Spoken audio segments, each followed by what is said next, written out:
Hello everybody, Jock12 back here again with another video, and I'm here with my official review for Game of Thrones Season 6, Episode 2, titled Home. Now, of course, if you haven't seen this episode, please go check it out because this review may contain spoilers. But that being said, let's get into the newest episode of Game of Thrones. Now, first things first, I don't normally review multiple episodes in a TV show unless it's like Dragon Ball related or, obviously The Flash and Arrow and other content like said TV shows I just mentioned. However, this episode that came out for Game of Thrones was so awesome and great, I just had to talk about it, and I feel like that's what's going to happen with my reviews for Game of Thrones on my channel moving forward. Like, whenever there's an amazing episode that's awesome, and I have enough time in the week, I will review them in separate specific videos.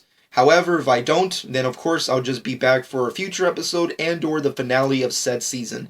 But with that being said, let's just get it right out there, because I know it's the number one topic to talk about when it comes to Game of Thrones right now, which is, number one, Jon Snow is fucking back, bitches. You can't see that in any other iteration. It is the way it is. Jon Snow is back.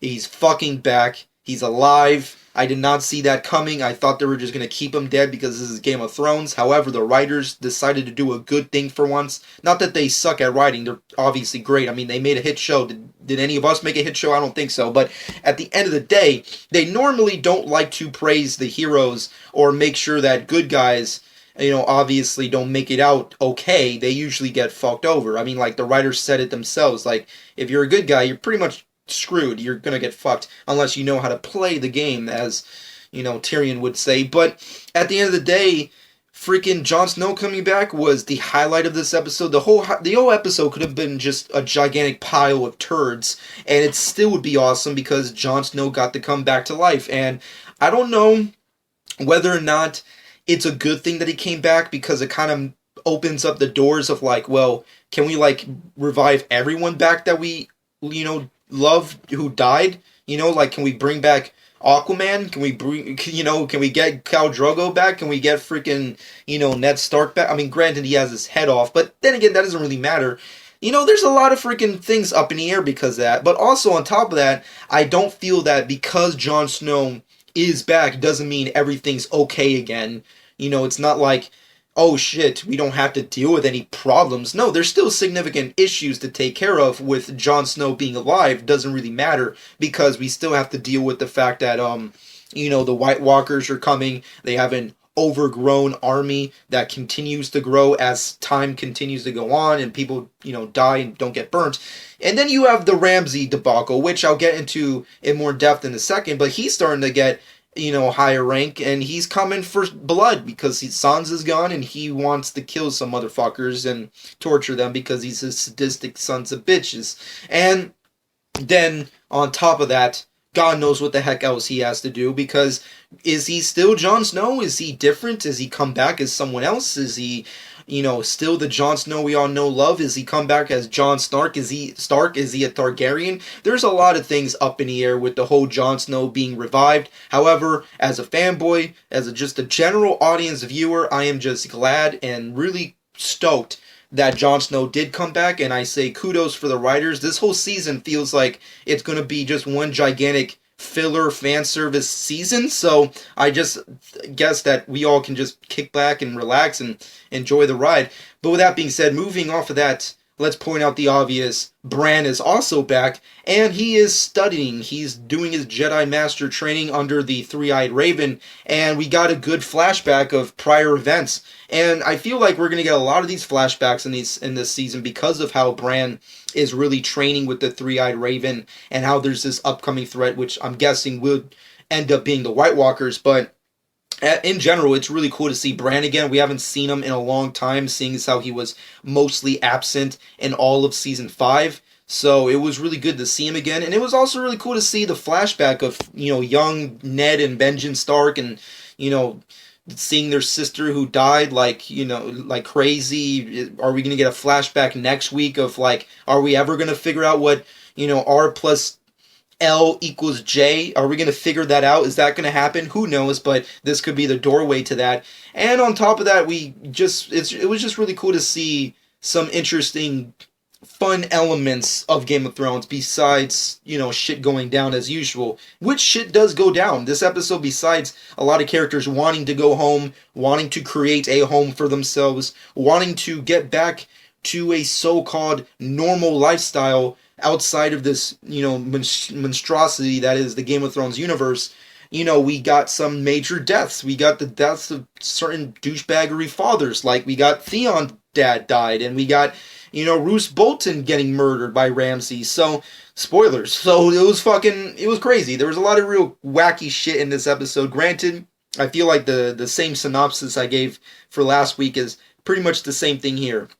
It's an average Game of Thrones episode, minus the naked chick. There's no naked chicks in this fucking episode. However, there is death, there's a lot of plot twists and turns, and there's a big surprise at the end. So, there's a lot of craziness that goes down. And also a battle. We got to see a battle. So, there was a lot of crazy stuff. Going into the Ramsay Bolton stuff, I really find it difficult to continue to like him because of how much of a douchebag he continues to become. I mean, now he has full reign of Winterfell. Now he's going to become, like, ruler of the North, because the North is fucked now that he's going to he's the Lord, and he's going to rule over it. He fucking killed his freaking bastard brother when he's just a little baby with dogs, which is crazy as is, and now he's going full on as assault against the North itself, and on top of that, against Castle Black, where Jon Snow just got revived. Come on, this guy is out for blood, and it's sickening. It's just deeply sickening. However, he did kill his dad, so I guess there's some form of plus here. No offense to the actor who plays Roose Bolton. He did a great job, but let's face it, he was a douchebag father who produced a spawn of a child. But moving off of that, he's not the only dad who died. We also got to see Theon, the Greyjoy family deal with their own debacles over the Iron Islands, and as it stands, I really didn't care about that scene. I feel like they just put it there just to have some form of Iron Island sequences, because they were mostly absent for most of the story arcs that we got previously when they were supposed to be a part of that. So I'm guessing it's going to be a major factor of this season, and Theon will, I guess, somehow fit into that. I don't know what he's planning, because Theon, instead of going on with the mission of getting Sansa more safety, if you will, from the atrocities of this universe, he decides to go back home, which kind of doesn't make sense, because what is he going to do over there? He's just pointless. He really doesn't have any kind of real justification to do anything in this world, so it's kind of weird where he's just like, I need to go back home, but it is what it is. We got to see the new character addition to the universe, if you will, the world of Game of Thrones, the other Greyjoy character, who's the actor's name, who I can't possibly pronounce or remember his name. I think he's one of the actors who's a part of the live-action Game of Thrones, not Game of Thrones, Ghost in the Shell movie. If you go and check out the press release of Ghost in the Shell live-action movie, that has a gigantic, controversy surrounding it, he's a part of that cast list. So I don't recall his name, but just call him like a white guy number 30, who's a part of the live-action, non-Asian, white Ghost in the Shell movie. I guess that's the best description I can give towards the person. No offense. But that's pretty much it. We got him in there killing, Greyjoy's father. And there it is. Balon Greyjoy's dead. Roose Bolton's dead. Jon Snow came back. Bran is back, learning new abilities and powers. Tyrion freed the dragons. He had like a cool Chris Pratt Jurassic World moment, which was hilariously awesome. And we got to see Arya freaking, I guess, go back to the House of Black and White, which is completely, utterly pointless. I mean, like, come on, kid. Stop with the nonsense. We need to fucking see kick-ass Arya back. It's just pointless. And Davos, he's fucking awesome. That dude deserves awards for his performances, because the more I get to see that guy, the more badass he becomes. He's just so freaking awesome. I love the actor who portrays that character. He's just such a badass. I want to see more of the guy. But at the end of the day, this episode was hectic. It was amazingly hectic. And there's a lot of shit that went down. Ramsay's a douche. What else is new? Tyrion's awesome. Davos is cool. Bran is back. The Greyjoys are dealing with their own problems. Sansa, I guess, is heading towards Castle Black. Who knows what will happen along the way? I'm pretty sure it's not going to happen the way we want it to, because with Game of Thrones, the Stark family, I guess, will always be from here on out to the end of time, or I guess the finale season will be separated since season 1. So it is what it is. It's a sad notion, but it's also a true notion. So, but then again, you never know. This is, as I like to call it, like a fillerific fan servicey kind of season. So things could happen. Things I'm pretty sure could be written in to like have Sansa and Jon Snow reunite.